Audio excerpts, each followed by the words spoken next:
Today we've got two members of the Myriad with us. We've got Jeremy and Scott, and I'm just super stoked to chat with both of you. You know, Cullen, I know you're especially a huge Myriad fan. Like, I certainly listened to you all a little bit back in those like mid to late 2000s. But Cullen, you are like, I mean, I feel like you're one of the bigger Myriad fans out there, right? Yeah, I love them. So happy to have you guys on. You guys have been a band I never would have expected to come back from. It's true. From the ether. It's great. It's great seeing you guys making music again. Because man, I don't know if there's a lot of bands that have had such a great like 2 full album run, like just of every song being an absolute masterpiece in my opinion. It's great. Wow, thank you. It's great. Thanks, man. Yeah, we took a little time off. Yeah, a little bit. Just a tad. Well, before we dive into the whole history of the Myriad, which to me is kind of an actually really interesting history, yeah, just how are you guys doing today? Love to hear from both of you. Doing good. We're here in my studio, and it's a beautiful studio setup you've got, by the way. Thank you. How long have you been in this studio? Or have you had it, I should say? I built the sound house here in Reading in 2009. Wow. So I've been here for, how many years is that? Like 16 years or something. And then been producing music since the late 90s. So. Yeah. Yeah, you've got quite the rap sheet of artists that have come through there. Yeah. Here we've done a lot of the worship stuff, a couple Carrie Job albums, Chris Tomlin, Matt Redman, all the Jesus culture stuff, a few all Bethel the stuff albums. my mom loves. It's great. Yeah. You did like a Hillsong album too before, right? I did a song for Hillsongs, like just one song. Yeah. But they've been here. Joel came by. It was kind of funny because Drowning Pool was here. They were on tour with Motley Crue, and their manager called me that morning and said, "Is your studio available? Because the band has a new song. They're on tour. They want to rehearse it." I said, "Sure." I didn't even know who it was. Drowning Pool starts loading in, and I have them all set up. And then Hillsong shows up because they happen to be in town. And I think Joel texted and said, "Hey, can we stop by and see your space?" I said, "Sure." So Joel and the band are walking in, and I said, I didn't know this earlier when I said you guys could come by, but now there's a band here, but you can come in and just kind of peek.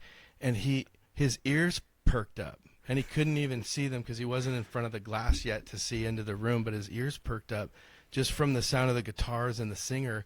And he goes, "What is that? Is that Drowning Pool?"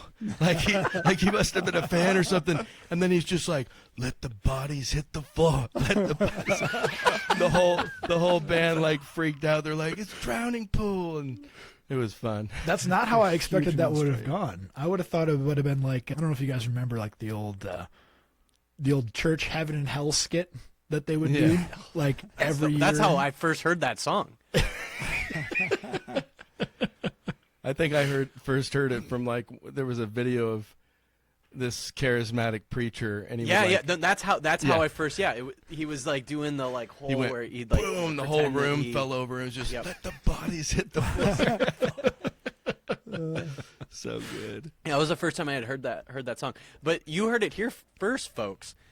Hillsong, Drowning Pool fans. That's I would have never guessed that. I never from would have any guessed of the. it I mean, I know that there's a lot of people, a lot of members of Hillsong, so you know the chances aren't just like it's not like you only got a pool of like 4 people. There's like 40 people in Hillsong, something like that. But the fact that any one of the members of Hillsong is even aware of Drowning Pool is actually kind of impressive. Yeah, for sure.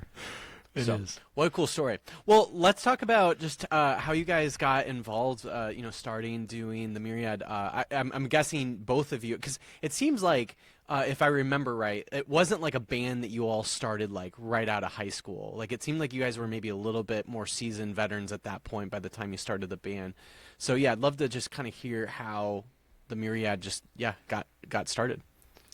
We kind of started right at the tail end of college. At least for me, I was studying psychology and playing in a local ska band. And actually, Scott was in a local ska band too. That's where it starts. And we would do shows together and stuff. But we were both singers of like rival ska bands in town. What was the name of your ska band? Because I think ska bands have the best names. I was in a band called Whistletoe. The Buckaroo Bandits. The what? Yeah. The Buckaroo Bandits. Buckaroo Bandits. Those are It was such a real good bad names. name on purpose. Actually, no, that's That a sounds better like what name my than- dad would have called my brothers and I. Yeah, exactly. Yeah. Does sound like that. So there was one point in the Myriad where I wasn't listening to any ska anymore, and I was just very deep into like bands like Radiohead, and I wrote a song that was more in that kind of vein, and I just remember the horn players when I first introduced the song just on acoustic. Oh, you said the Myriad. You mean in Whistletoe? I mean, in my ska band, yeah. Yeah, in Whistletoe. Yeah, before the Myriad. So I showed the band and the horn players, the trumpet and the saxophone and the trombone player just looking at me, and they just know what's coming. They said, what would you like us to play? And I was like, I think you're going to sit this one out. Nothing. And they were just bummed. We played a show that night, and that was the song that I loved, and the rest of the guys were like, yeah, that's where we're going. So we said, let's just start a new band. So the horn players were out, and we, at that point, needed a drummer. And so I went to Scott, and I said, hey, do you want to play with a new band we're going to start? We're all moving to Seattle. At the time, we were all living in Redding, California. And I just asked Scott, do you want to, like, learn drums he kind of played on the drums but not real serious. I said, do you want to actually like move with us to Seattle and play drums in the band? And he was like, let's do it. So that was what was that, 2000 I think. Yeah, we started in Seattle in 2001, like around, I think it's when we got up there, was August 2001. But yeah, like you said, I always jumped on the drums when I had an opportunity after like rehearsals or whatever, and I ended up playing a live show. I played one song for my friend's band, just kind of came up on the drums, and Jeremy and our old bass player, John Schofield, were both there, and they saw me play, and they're like, oh, he can play. We should ask him to come along. So that was that. We like broke our bands up, and we're like, let's go start this thing in Seattle. Enough of this ska stuff. Yeah. That's going to be a little scary to not only like break up your bands that you had in California, but then it's like we're going to move to an entirely different state and then start a new band where you don't probably know too many people. So yeah, it's got to be a little, just got to be a little kind of, I don't know, scary to do something like that. Yeah, it felt like because we had each other, this like band of brothers going on an adventure, we had one goal in mind, to change the world through music, and so it was kind of like a put all of our eggs in one basket and go and, look for jobs. So we were all just kind of doing odd jobs up there. I remember at one point I was servicing ATM machines. So I'd get up at like 5 a.m. and drive around following like an armored truck, and they'd get out and hand me like $800,000 and I'd sign for it. And then myself and my partner would go load cash into ATMs, and then we'd meet the armored truck at the next stop. And I did that for a while. Scott was bussing tables or serving. Yeah. We all Robin. We all kind of had random jobs, but we'd try to, get the jobs out of the way to make music. And that's just, we dove in, and we were, I think within a year or two, we were booking our own tours across the states and playing in front of 7-8 people a night, and just trying to make it, the grind began. Yeah. And our first tour, we loaded up into the van in Seattle, and we started driving across the US, and I think we were in Wyoming. Yeah, Wyoming. And we were in Wyoming, and whoever was driving, I think it was our guitar player, John, he hit black ice, and the van and the trailer literally just started spinning down the main freeway or highway there. And Scott and I, we had like taken out the back few seats of the van and elevated up like a mattress, and then we'd put our luggage underneath this sort of elevated area. Scott and I were both sleeping on this mattress, and the inertia slammed me against the window of the van, and then Scott's against me. If the van would have flipped, we were both just going to be launched. But thankfully, after several rotations down the freeway, and at like 3 or 4 in the morning, the back tire of the trailer dug down like 2 feet into the earth, and that sort of stopped the van, and we came unhitched, and then the trailer just went boom, boom, boom, just guitar amps, guitar cases just flying all over the freeway, just shooting up like they're being fired out of a cannon. So we kind of realized what just happened. So we're all jumping out of the van, and we hear these semi trucks like coming down because they're seeing guitar cases and trying to avoid them. So we all just start running out onto the freeway and dragging amps and dragging guitars out of the road. That was like night 1 of our very first tour. We hadn't gone to our first show yet. We were Yeah. driving Oh my out to our gosh. first show. We stayed at my friend's house, I think in Dakota. I'm trying to think where the states are at. But yeah, we hadn't got to our first show yet. We were driving out to the Midwest to start. We had to buy a new trailer Yeah. before we made it to our first show, and we were like, man, this whole band thing is dangerous. Like, what are we doing? Gosh, I don't remember who we were talking to, but they said that it doesn't matter if you are a touring musician who drives yourself to every place. It's only a matter of time before you get into a almost life-threatening accident or a life-threatening accident. And you guys just got it out of the way right away. So I mean, I think you guys did the smart move. Yeah, and then later we got T-boned in New York. We've had a few. Oh, damn. But that was the worst. That was by far like the very first accident was the one that could have taken out the whole band. Right. So you were able to save all of your instruments? Yeah, we all had. That's actually kind of unbelievable. Let's be It honest. was. We all had these like, I don't know why. I think we were more prepared than we should have been because we were heading out to our first show, and it was probably like at a casino, in front of people like playing slot machines. Like it was, but for some reason we were like, we're going on tour. We need to buy ATA certified flight cases. So we had the most beautiful cases for everything. So everything was perfectly fine because of the cases. So I still have wild. a bass drum case that my kick drum was in, and the lugs from the kick drum went through the top of a hard shell case. Like the force was that Whoa. much. I still have the case. It like poked a hole with the lugs coming through. I remember seeing that going, whoa. Paddle Yeah. scarred That's from the crazy. beginning. Yeah. That's fantastic. Well, that's is the fun. very beginning of the Myriad.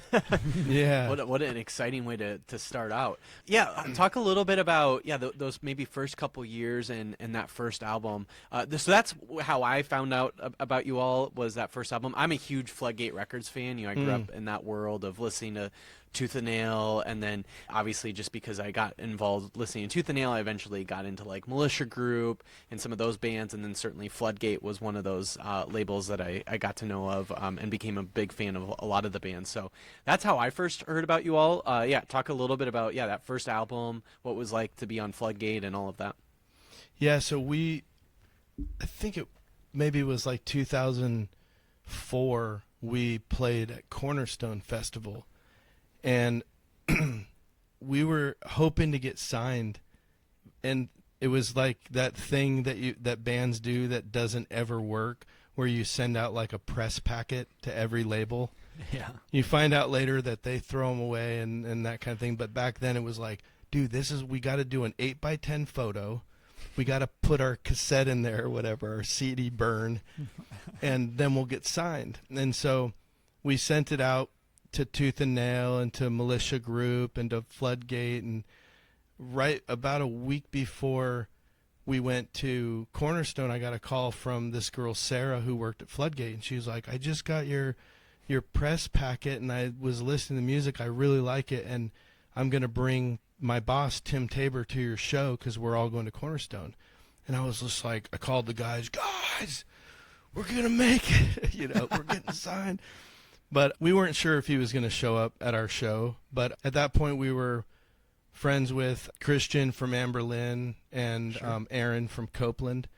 And they actually saw Tabor, and they brought us up and basically said, come with us. We're going to the Myriad show over at that tent or whatever. So Tabor's like, oh, yeah, my assistant Sarah told me about them, and they just sent me a press packet or whatever. So he comes over to the show, and then afterwards he came up to me and just said, hey, can I buy you guys a drink and over at the lemonade stand? And we went over there, and he bought us all lemonade, I think. You remember that? I don't remember that. I And remember the drink. We're sitting around this at a picnic table there at Cornerstone, and he's like, I want to sign you guys to my label. And it was like that thing you do moment where we're like, there's a guy and he's in a van and he wants us, we're all signing right now. And so we basically signed, and then we did our first album, You Can't Trust a Ladder. It was produced by Aaron Marsh, Copeland. Yeah, of course. And that came out, I believe, in like 2005. Yep. And that's right. we started touring at that point, sometimes with label mate bands. And yeah, I mean, that was kind of like the start of like what we felt like it was more legit tours. It wasn't, we're calling clubs and seeing if we can play at 50 cent PBR night on Wednesday or whatever. But it was kind of the start of like what felt like legitimate tours with bands that we loved. And eventually Tim upstreamed us to, we ended up signing to Koch Records. That was kind of a long journey. It was crazy because at one point we were like flying to New York and meeting with Matt Penfield, who used to run like Headbangers Ball on MTV, and like we showcased for Columbia and Atlantic and all these different labels. And at one point we were talking to Tooth and Nail. We flew to their offices. Brandon flew down to a show at House of Blues Anaheim, and we were kind of trying to decide what direction we wanted to go. There was a few labels that were offering to basically buy our contract from Tim and upstream us and whatever. And out of nowhere, this label came called Koch, Koch Records. We didn't know who they were, but apparently they were like one of the biggest indie labels in the world. They had like Snoop Dogg and Sinead O'Connor and just kind of a really random roster. And so in the first phone call with the president of the label, I just told him, man, to be honest, I've just never heard of Koch. I'm not really interested. And he's like, okay. And so we got off the call. And then I got a call back that I really pissed him off. Uh-oh. And he doesn't take no for an answer, and he wants to talk again Monday. So we got back on the phone Monday. He basically offered us a lot of money to sign with them. And it wasn't just like money in our pocket. It was like, you guys can do your record wherever you want. We'll fly you to Abbey Road Studios to have it mastered, and have anybody you want mix it, and we'll buy you guys equipment. And so they kind of wined and dined us a little bit. We ended up signing with them. Yeah, and that was our second record, With Arrows with Poise. That came out in 2008. Did you feel like this was like a train that wasn't going to be stopped? Because I mean, you guys did have a sound that was not. It definitely wasn't going to stay in like the mold of like the Christian scene. I think that you guys sold very well in that scene, but I think you guys certainly had a broader appeal.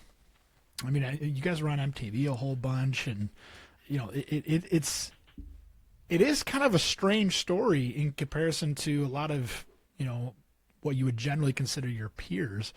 Did it feel like a train that wasn't going to be stopped, like it was just going to keep chugging along?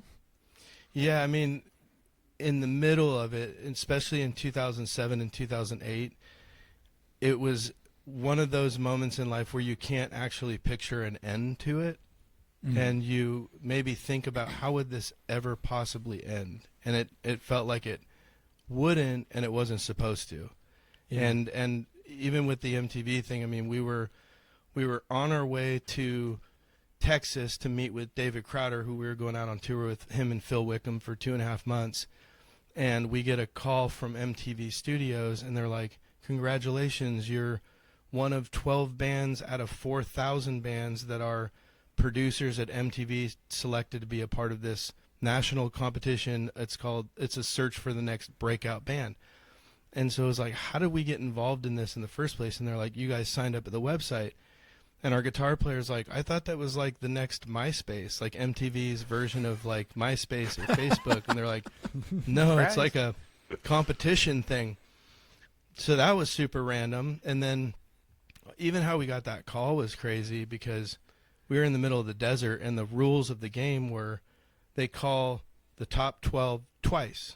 And if they don't pick up on the second call, they move on to like band 13, 14, 15. So we happened to get the call even though we were in the middle of nowhere on the way to Texas, which was kind of crazy, especially back then with cell reception. Like, we don't even know how did that happen, but Yeah.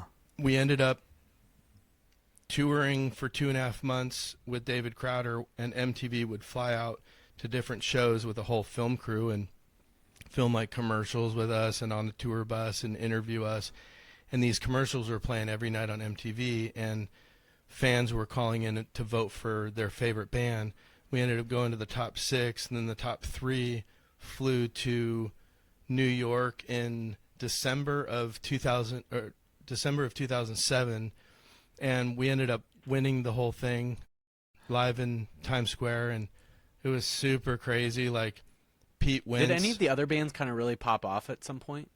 I don't know. It was them. Like are there any other bands that were in this competition that, like, you know, we would Taking Back Sunday actually was one of those bands from the years prior. Yeah. Yeah. Okay, but not in the year that you were in. No. There was one band, I can't remember what their name is, but they were like a pop punk band that was in the top 12, but they didn't make it past the top 6 or something. But I think they ended up becoming huge. I just can't remember. Yellow what their Card. name was. Yeah, something like that. No, I'm just joking. But we that was wild, because after winning that, we had a #1 video on MTV, and so the momentum, like you were asking, like, did it feel like a train? Like 100%. Like we spent like 3 weeks in Berlin, Germany, mixing with one of our favorite mix guys, and then we flew to Abbey Road in London and mastered, and we had a #1 video on MTV and 4 videos on total, and the MTV Music Video Awards, like with the popcorn and all that. During all those commercials, it was our song that was playing, like sort of in the background of all those, and we're on shows like The Real World and 16 and Pregnant, and so it felt like, and you know, as a band, you talk about the grind. Like, we spent years playing in front of a dozen people a night, and it was always fun, but it was hard, and we're not making any money, and we're eating like peanut butter and jelly sandwiches or like tuna fish out of a can, and that was our life for years. And then you finally get to that point where we were on a tour bus and opening up for You big could actually bands. have a Chipotle burrito instead for dinner. Yeah, exactly. But it felt like we had finally made it, in a sense. At least there was that trajectory. And then we were at MTV Studios in 2008, and we were doing an interview with them. And at that point, Scott wasn't in the band. Randy, the drummer of the Myriad, at that point, Scott had left about a year or two before, a couple of years before that. And during the interview, Randy fell, and he kind of like fainted and fell and knocked me over, and then we all grabbed him like, what just happened? And at first we thought maybe it was from the lights and his knees locking or something, but when he came to, he said he felt like a really intense pain in his chest. And we were on tour, I think at that point, with a band called Isley. And yeah, Isley and Videra and the Envy Corps, and he said, he admitted, it's been bothering me since we started this tour, but I just didn't want to bring it up, but it it got really intense, and the pain made me faint. And we said, well, what is it? And he said, it feels like a lump right here. And we didn't think too much of it because we just don't know. We're not doctors and stuff. But he said, I'm going to get it checked out when I get home. So we got done with that tour about a month later. It had been growing, and he got it checked out, and the doctor said it's probably just a swollen lymph node. So he gave Randy some pills. Randy took them all summer. The whole time it continues to grow. But Randy's kind of a tough guy. He doesn't like doctors and stuff. So I'm just going to keep taking these pills. Finally, by I think around August, he went back in. He said, Doc, this isn't getting smaller. And the doctor said, okay, well, I'll just do like outpatient surgery and remove it. And they put Randy under, and then they came out to his wife halfway through the surgery, and they said, it's a huge black tumor. I can remove it, but it's probably best for me to just completely remove his whole arm and upper area because that would be cleaner. So she calls me. Randy's still out, and she's like, Jeremy, what should I do? You know, you're like Randy's brother in the band. And I'm like, no, I can't make that decision. What do you think? And she said, I think they should probably just take it out and sew him back up. And so I said, yeah, 100%. Like if Randy wakes up with one arm, he's going to be pissed. But so they did that, and then they did the biopsy and all that, and it came back that he had a really rare form of bone cancer. And we found out a couple weeks later that he's got to go into intense chemo for about a year.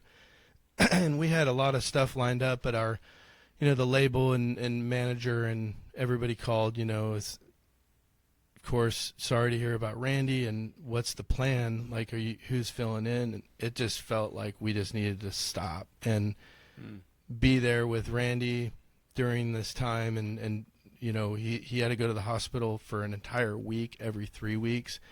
We just said, let's just cancel everything, because we talked about it as a band, and we're like, we're never going to have any regrets about being there for Randy. And as much as Randy was saying, dude, you guys have to have someone fill in for me, we can't stop this momentum, we just knew like there would always be that thing, like, how did that feel for Randy when we're just like, best of luck, bud, we're going to be back in 2 months, we're hitting the road again. It felt like the right decision was to be there with him. And it was just an intense couple years battling this, and he passed away on November 5th, 2010.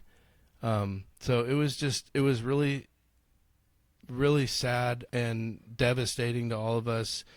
Randy was, he was such a great guy, and he had a couple young kids and stuff. So it was for me, it just took the wind out of my sails for wanting to keep going on at that point. It's kind of hard to explain, but there was so much momentum, but it felt like, a snowball that's gotten huge. It just hits a brick wall, and at that point, you don't want to keep building that snowball. And it took me quite a long time. I mean, Randy and I, even one of the last conversations we had together before he passed, he was like, when are you going to write again?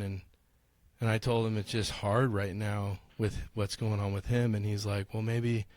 He's like, I want you to write again. Maybe someday you'll write a song about all this kind of thing. And so, and it took a little over 10 years to get back to it, but man, eventually we did.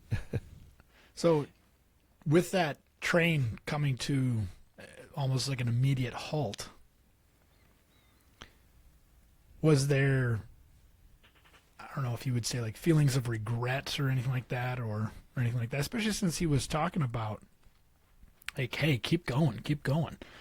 But you're like, no, like this wasn't in the cards. This wasn't the plan. This wasn't the way we wanted to do this. Yeah. What's going through your head that entire time? Truthfully, I mean, like there's got to be like some feeling of like, hey, we were on the precipice of the next level, right? Yeah, I mean, if I search my heart deeply, and I've thought about this a lot.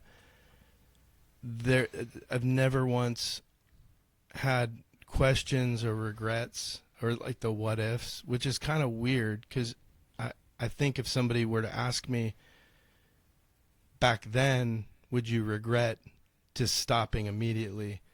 But for some reason, it just, when Randy got sick, it just kind of like changed my heart. And I felt like it did with the other guys too. It just didn't feel the same without him. And it felt like peaceful to not keep going. Even though we were in the height of so many great things, it just felt like a settling. I don't know, it sounds weird, but it just never felt like it was like, what if we would have kept going? You know, what would have happened? It just didn't feel like that for any of us. And there was so much momentum just before it too. So it's such a weird thing.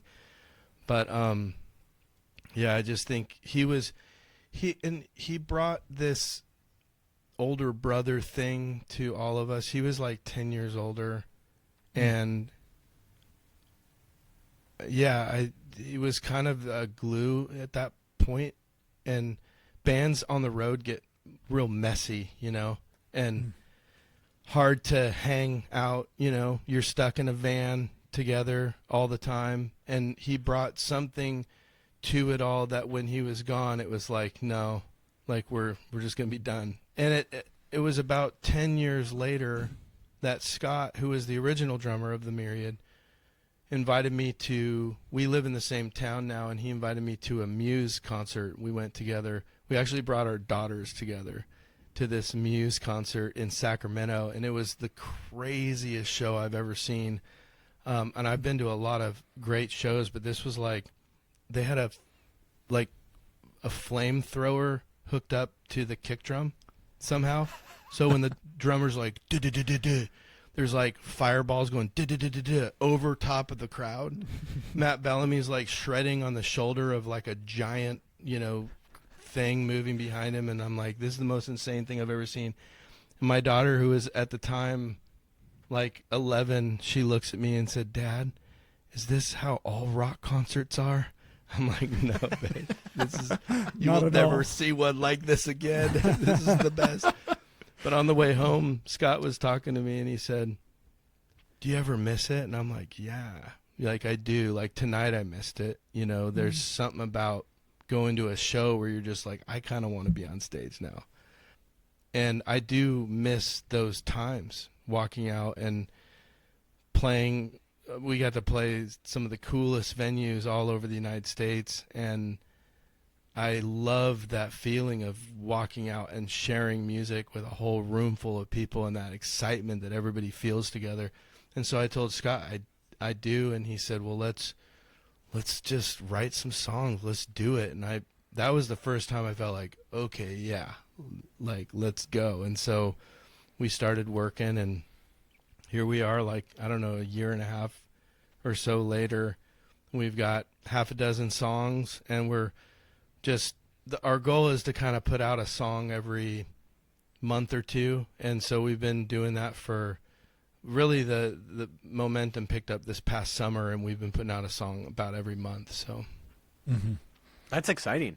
Yeah. One of the things I've always loved about the Myriad, and I know, or it sounds like from the history of you guys, that at the time that you were a band, you weren't a producer, but there certainly is this kind of just, it just sounds like it sounds like a band that is made by a producer. Like I used to love Aaron Sprinkle's stuff. Yeah.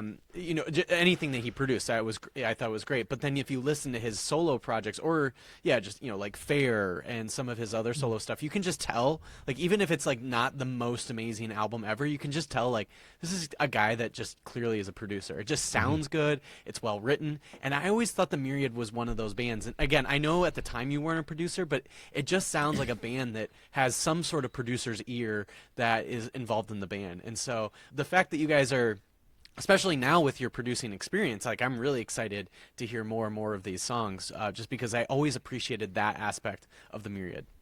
Yeah, in the beginning of the Myriad, myself and our guitar player Stephen Tracy, we both worked at a recording studio together, and this is like, I think we met in 2001, and he and I were both aspiring producers, and there was that mindset for sure going into everything we did. We were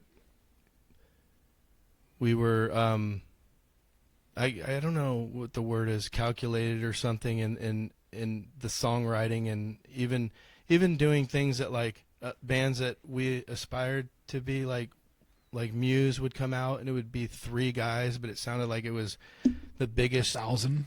Yeah, and we're like, they're playing with tracks, you know.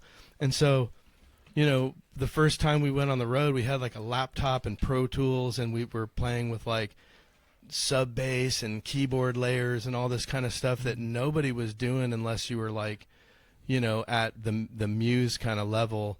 But no, like local bands were really doing that. But we've got, you know, we're all on in-ears in, you know, 2002, 2003 with click tracks, and you know, and so it was, we definitely brought like that producer, like, let's make sure if we're gonna do this, we're gonna kill it, you know. So. Yeah. Well, it's interesting you say that, because the first thing I think of when I think of the Myriad is the most intriguing bass lines. That's the very first thing I think of, and that's almost never the case with any band that I listen to. Yeah. Unless I'm talking about like The Who, right? that's weird company to be in.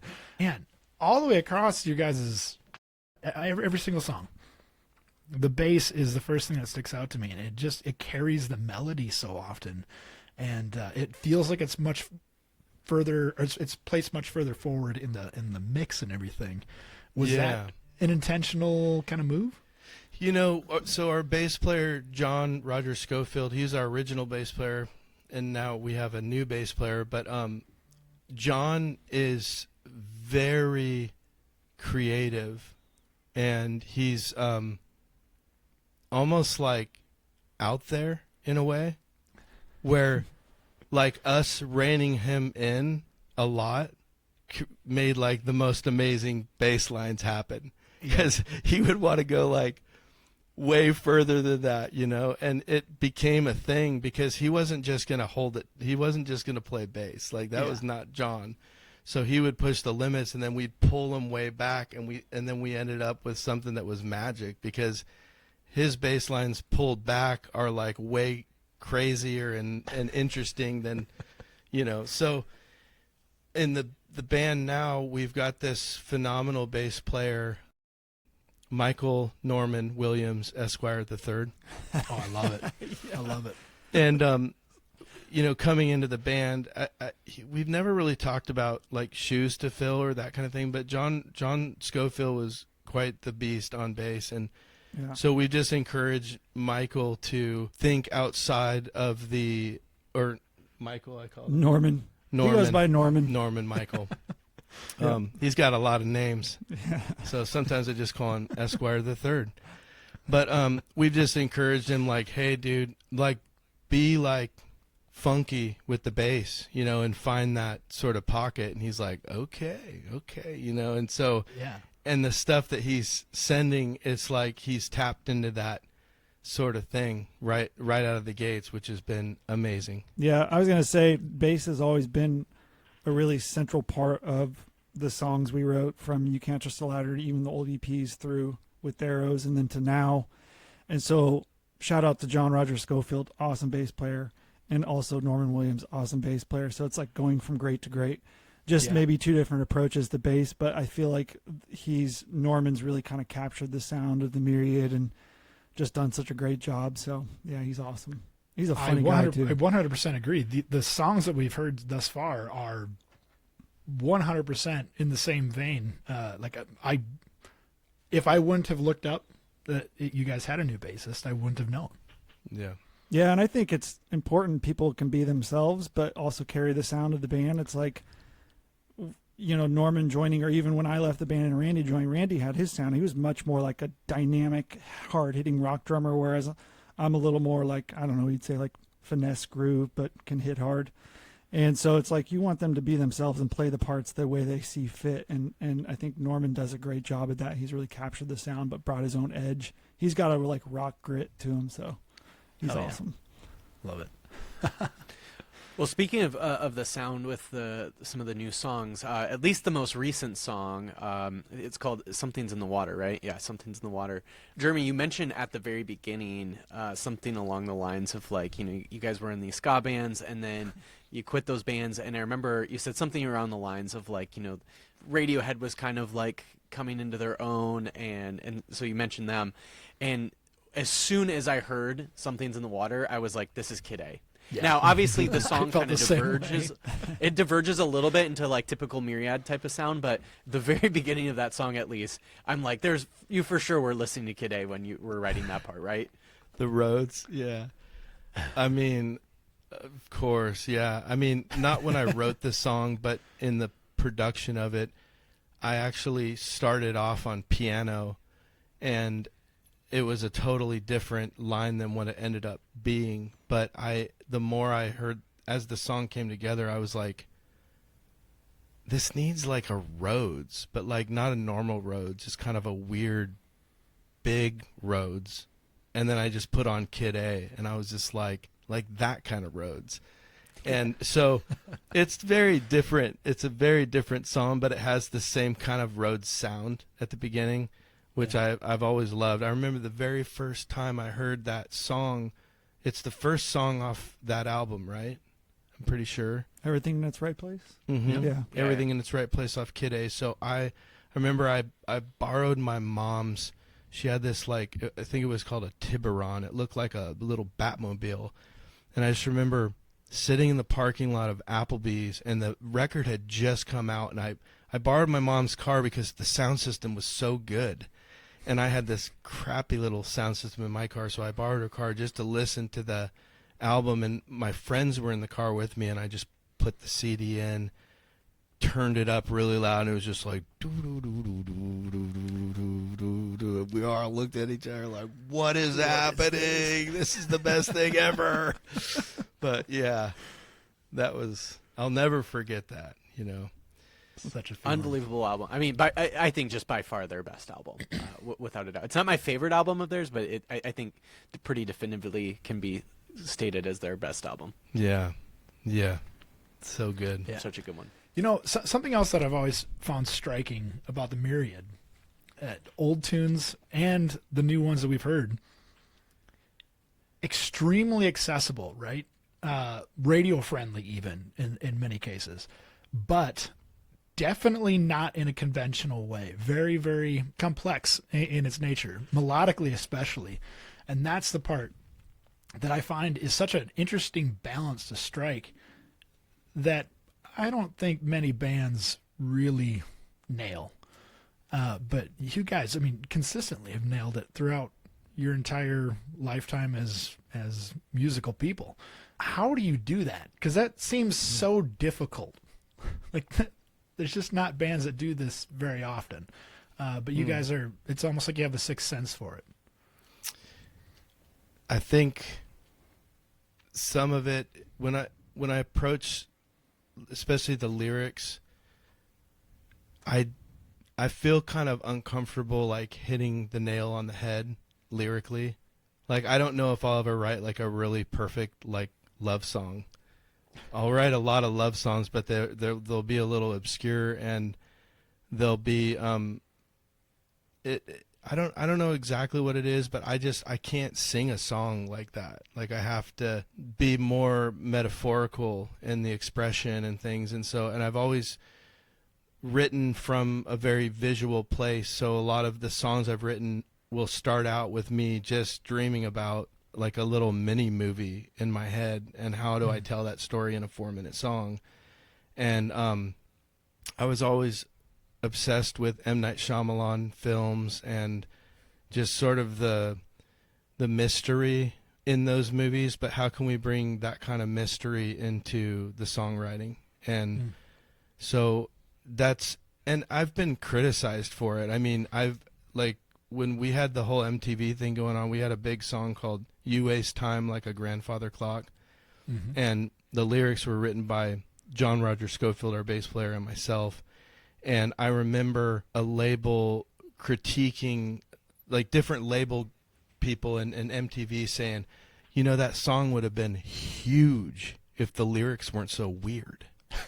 And I was just like okay with it. Like I'm not that guy. I'm not going to be able to, like, I couldn't imagine that song being like this perfectly accessible lyric that, you know, I don't know. It's just kind of my thing is it's hard for me to get excited about that. But I'll listen to other people's music that's like, you know, hitting the nail right on the head, and I'll be like, that's a good chorus. But I'm like, I would never sing that. I was also going to say, Jeremy also has like a graveyard of songs that have not been released. Like even we have 6 songs that have come out in the last year and a half. And I remember we were working on our last single before this one currently, which is Ghost on a Wire. And Jeremy was going back and forth on ideas and like sending me stuff and the other guy's stuff. And I felt like we reached a point where I'm like, when I talk to Jeremy, this is either going to get released or it's not. Like he's kind of on the fence, I can tell. And I'm like, I think this is a good song. And he's like, I don't know. I'm going to keep playing with it and seeing what I can do. And I think it's also like a credit to him and that producer mindset. Like he wants to put out the best material. And I feel like these last 6 songs that we've released have been a real reflection of him really like, you know, taking a fine-tooth comb to his production process and the songwriting process and his lyrics and all that, and really getting something that's awesome. I've been just blown away by some of the stuff he's written and released. Every time I hear it, I'm like getting excited. It's like, this is amazing, man. Like I get excited getting to play on it, you know? So he's been doing a good job with the writing. Thank you. And there's a whole like 20 more songs that no one will ever hear, unfortunately, but we'll see. I think it's harder to write now than it was back then with the lyrics because being a little older and stuff, like you just I think back then maybe some of it was the pressure of needing to like write a full album, but it didn't matter so much. Like you could write something filler in the verse just to be done with the song. But now, like, it'll eat at me until I finally get that lyric just right. And it'll be like sleepless nights, you know. It's harder now. Like, I just won't be like, just finish this one off. So it's been a little bit more of a challenge in that way. But at the same time, I feel much more proud or like resolved in the song when it's exactly what I wanted to say. So. Yeah. Sort of along those lines, knowing your experience now as a producer, is there anything from the production of those first 2 albums where you're like, like as a producer, I'd maybe change that production thing just slightly? I saw an interview years ago with Jimmy Chamberlain, the drummer of the Smashing Pumpkins. Yeah. And they were asking him about like old bands that he was in, like a band called the Skittles or something, and he said something about like every band that you're in or every album you release is like a little bit of a cringe, but it's all, you love it all, but it's this cringe that keeps you becoming greater and greater and stuff. So even before we got on the interview today, Scott's like, dude, this guy sent me like a bootleg of like every Myriad show from 2003 to 2008. Yeah, and Cornerstone. All of our he's like- Cornerstone sets. he's like, it's amazing. And my wife said that I shouldn't show it to you because she did. Shout she out to said Melissa. you're not going to like it and that you're a much better singer now. But I really want to show it to you. And I'm like, you can show it to me. And so he starts playing it and he's like, do you want me to send you the link? And I was like, no. That's not terrible. Twice right. But yeah, I think, listening to those albums, there is the memories that come with it. That's great. And the bootlegs that he was showing me, and then even the records, you go back to that moment of time instantly, and it feels good. There's some nostalgia there, but on a production sense, and even how I would sing and some of the lyrics, like cringe moments for sure. Like I would probably change that. I don't even know why I wrote that lyric. I don't even know what that lyric means, like that kind of thing. So, but yeah, but it's all positive, but I don't like hate it or anything like that. But when I listen back, I'm like, there's things I would change, but even now, like there's times where I'm like, I kind of want to redo that song, from like way back when, because there's like production elements where I'm like, that would be kind of sweet if we did this or this or this. We haven't done that yet. Myriad's version. Yeah. So I think the only thing that you should maybe be cringed feeling about is the hairstyles. Oh yeah. Those were, man. At the moment, I was like, "Oh, that's such cool hairstyle," and now I'm like, "Oh man, I can't believe anyone ever thought that looked good."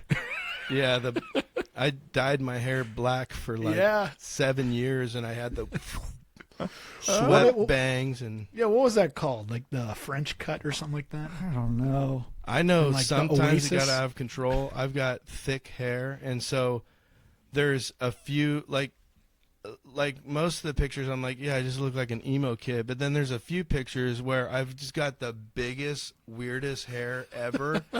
And I've sent that, I see it every now and then from something, like a photo laying around the house, and I'll send it to my friends back then and just be like, why didn't any of you guys say something? This is so out of control. What was going on? Lion's mane, dude. You had a lion's mane. Oh, it's like, wow, is that a helmet I put on? It's like, oh.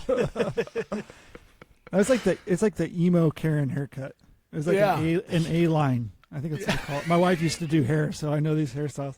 It's like the A line, and it came down like an emo Karen. You're about to ask to speak to the manager at the Guitar Center.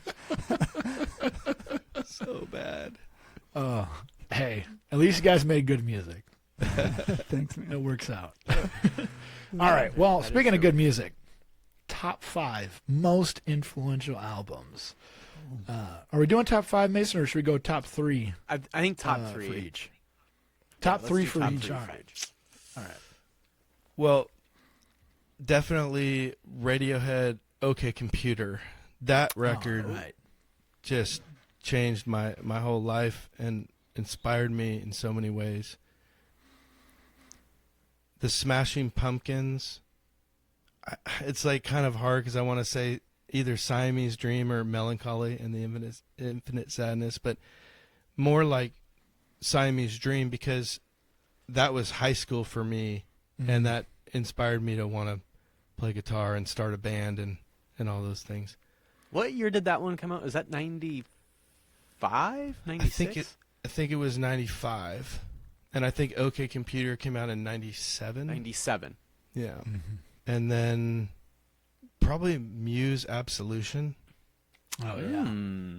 Yeah, especially like with the sound of the Myriad and stuff, like some of those, like talk about bass lines and stuff, and just the use of like the rock guitars with piano and some of those elements, and Matt Bellamy's singing style, and that was very inspiring for me. We all went to see them together in Seattle, and they played in front of like 400 people.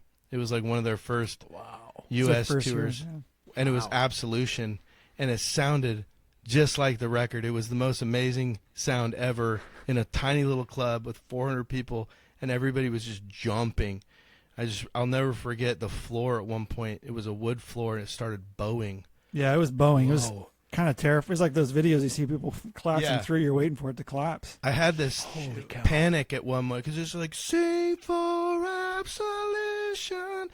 And I'm feeling the floor, and I feel like I'm on a trampoline, and I stop jumping for a minute, and I still am moving, and I'm like, we're all going to die. It was like, this whole club's just going to fall in on itself. But it was still so good, I didn't care. I was like, let's go. That was good.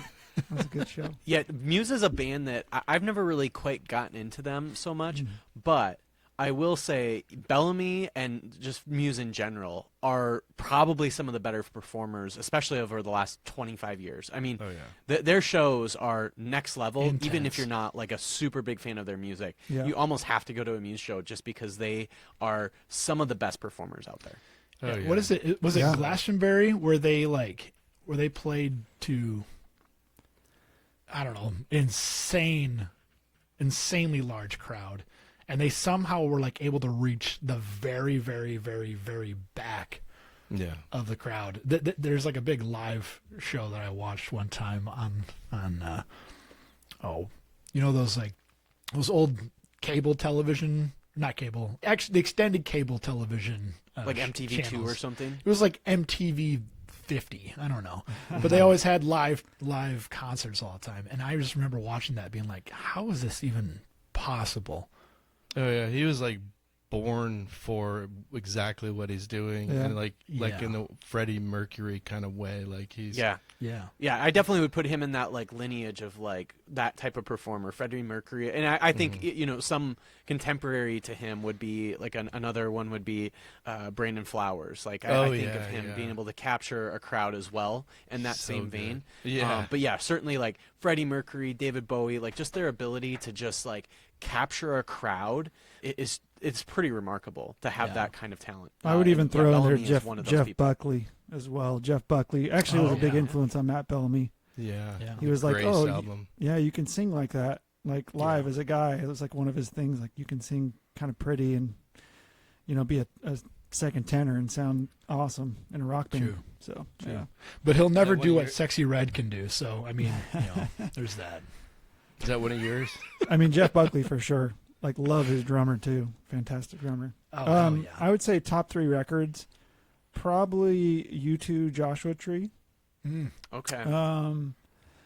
Nirvana Nevermind. That's actually probably what got Oh. me into guitar as a Wow. young kid, sneaking that cassette tape in my stereo. I wasn't supposed to have it, and I was listening to it. I was also listening to a lot more worse stuff. But Oh, we got to NWA. explore that real NWA. quickly. what's that? We got to explore that real quickly. So, did you grow up in a very strict household, like just Yeah, mom I and mean, dad, or my parents were Christian, but I would say my mom was more the Christian influence than my dad. My dad was trying to figure it out, but it just was like certain music types, like everything was the devil then. Like if you were a 90s kid, oh yeah, every music that wasn't like, I don't know, some like Christian Hosanna music was the devil. yeah, So, I mean, I loved Nirvana when I heard Nevermind, and even Bleach, the record before that I got into as a young kid. I was like, this is insane. And then I kind of went in reverse and then got into punk rock because of that.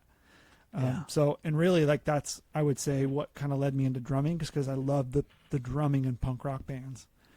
And so that's why I started playing drums while I was playing guitar. But yeah, I'd say Nirvana, Nevermind. And then Muse, what's the record? I wanted to call it Muscle Museum, but that's the song. It's their first record, and I'm spacing on the name. You know what I'm Yeah, I talking about? can't think of the name, but that's a great. I could look on my phone. So the song Muscle Museum, I was a big POD fan. Shout out to them, Payable on Death. Yeah. I stayed up to watch the premiere of the Southtown, that song. And it was being premiered on MTV2, like on 120 Minutes, I think it used to be called. They used to premiere new bands and new music videos.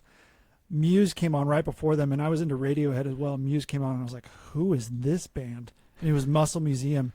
And he kind of had like I don't know what it's called. It's like a distortion effect on his mic. You know what I'm talking about? Yeah. It makes his voice sound like a guitar. And he was soloing with his vocals. I was like, this is insane. And that's when I started listening to Muse. I immediately went out and bought their CD, bought that record, and then Origins of Symmetry, which is one of my all-time favorite records. So I'd say that's like top 3 or 4. Showbiz is the name of that first record. Showbiz. Thank you. Yeah. Yes. Such a good album. Yeah, for sure. Man, God, I remember the first time I ever heard Plug-in Baby from Origin of Symmetry, and I was like, this guitar hook is just next level. I mean, Yeah. sometimes I'll just like I'll go like a long time, maybe years, without ever listening to that song, and just every now and then it will just pop into my mind, and it just becomes an earworm, just because that guitar hook is just so addictive. yeah, it's like a heroin hit. I don't know what that feels like, but I imagine that's what it's like. That's a great list. I'm actually really, maybe not really surprised, but I just actually really appreciate that you both have actually very similar lists, like similar era. And we both have Muse on there, and so I actually kind of appreciate the fact that there's, there's a U2 album, there's a Radiohead album. I'm not the kind of person that wants to conflate the two, but I can see why some people would conflate those two bands a little bit. But yeah, I actually really appreciate that there's so much similarity between both lists. Yeah, I mean, we're close to the same age, and we were swimming in the same pond musically, and it's yeah, I mean, some of them on his list, I'm like, oh, Nirvana, yeah. Should have put. I'm a little upset you know? that there's not a ska band on there. I don't know. Oh, There was some, like if real I big was, fish. I haven't listened to ska in like a long time, but I love Five Iron Frenzy. Yeah, I we think love they're Five Iron. They're great. Yeah, in fact, so I used to drum in Project 86 for like 3 years. I played for Project. Yeah, And wow. my last show in the band was with Five Iron. It was awesome because as like a guy that was in a ska band and looked up to them, I was like, this is a cool way to go out. My last show in Project 86 on New Year's Eve in Denver, Colorado, in their hometown. It was really, Heck yeah. really memorable. We filmed a music video too for Fall Goliath. Fall is off. I can't remember record. It's a couple. Oh, yeah. It's like 2000. Wait, what years did you drum for Project? 2011 to 2013. Okay. Yeah. Huh. Andrew and I still play video games together sometimes. He's a good dude. hell yeah. Yeah. He's a wild man. He is wild. I love that guy. He's a good guy. Yeah, me too. He's got a strange mind, but it's the right kind of strange. I think. Great lyricist, man. He writes their newest records, the dual record. Oh my gosh. I was insane. texting. I was like, dude, this record is insane, bro. You're tapping into something new. Yeah, That dude is just like constantly creating something. Like he will, even when eventually at some point Project will end, right? And he will be creating something else. Like he will create until the day he dies. I think so. I think so. Mm-hmm. Yeah, he's an artist through and through. So, well, thanks again for the list. What do you guys want to plug? Obviously, we can probably expect a few more songs. Yeah, what do you guys want to plug? And audio feed too. We didn't really talk much about audio feed, but yeah, you guys are playing a show here. Is that in July? Yeah, July 5th? 5th. Yeah, we're headlining the Tuned Up Music Stage on July 5th, Saturday night. Heck yeah. Nice. Yeah. Is that you guys' first show back in however many years? 10 years? Or Yes. 15 years now? No pressure. Yeah. It is, yeah.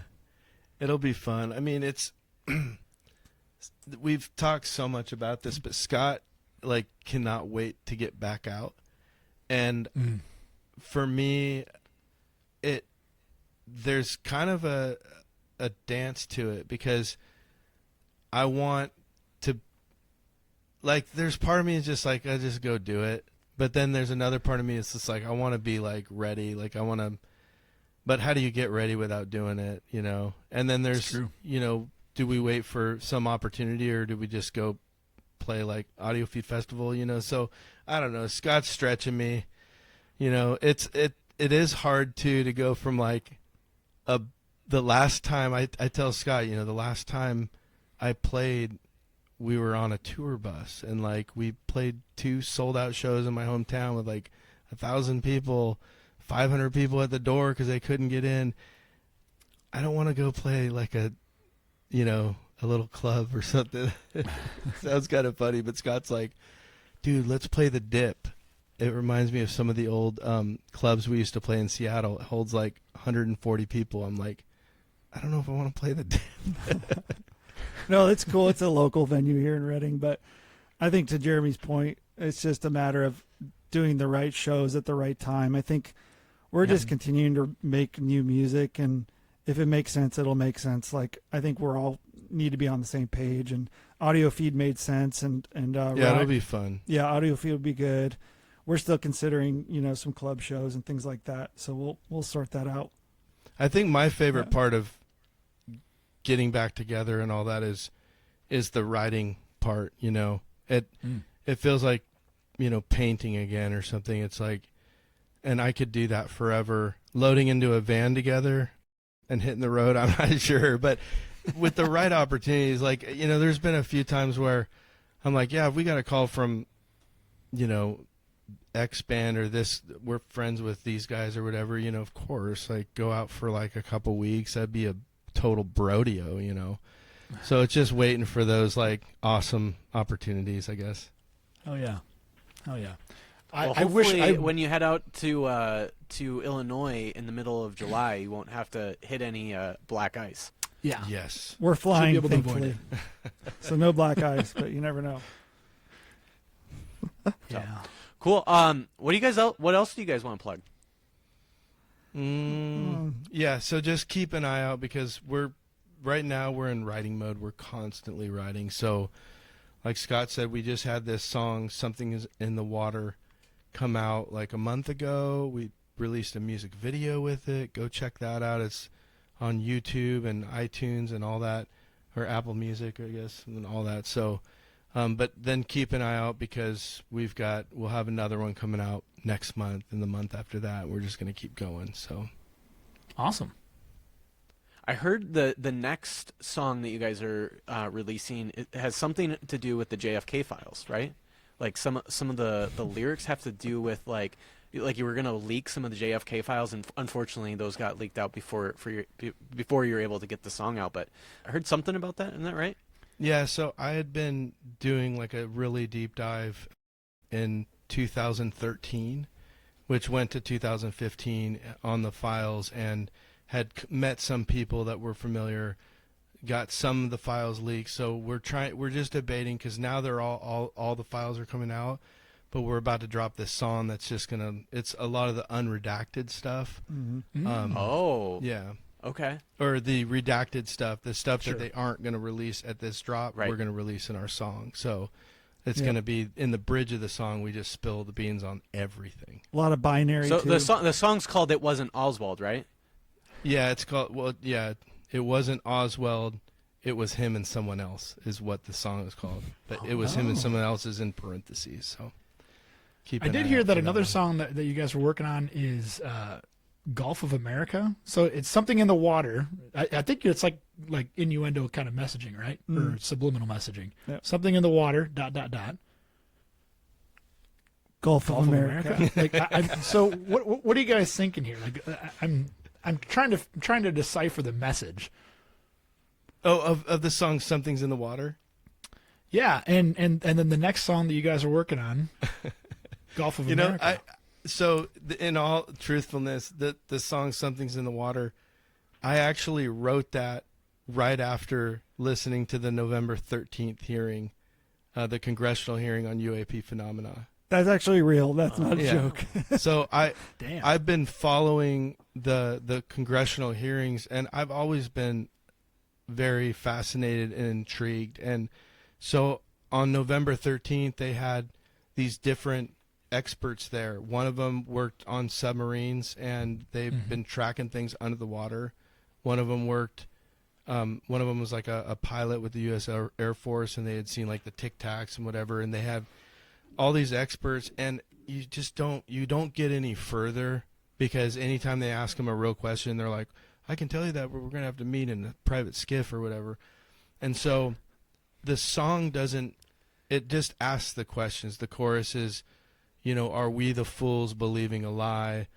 What's the chorus?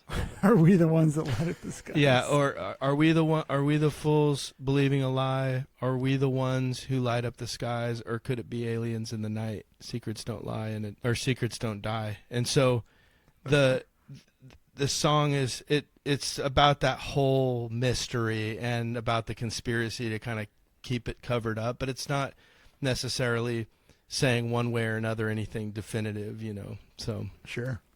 I'm just curious fun. about it all. That's why the next one's about the JFK files, man. You're just continuing down that conspiracy trail. I love it. What I mean, if? it's like basically like the next Blink-182 record I was gonna or say, something. yeah, Tom DeLonge's gonna be so happy. Exactly. He's got Tom another DeLonge. band to take on tour. Yeah, man. He loves the UFO stuff. That's awesome. That'd be fun. That's great. Well, thank you guys so much for chatting more about the Myriad. Again, you guys have been a band that we've been listening to over 15 to 20 years, and so you guys have been a part of our lives for a while. And so thanks so much for chatting about it, and we're just really excited that you guys are back making new music. The world needs more Myriad music in the world, so I'm a big fan that that's happening. So thanks so much. Thank you guys. Thanks, It's been a guys. blast.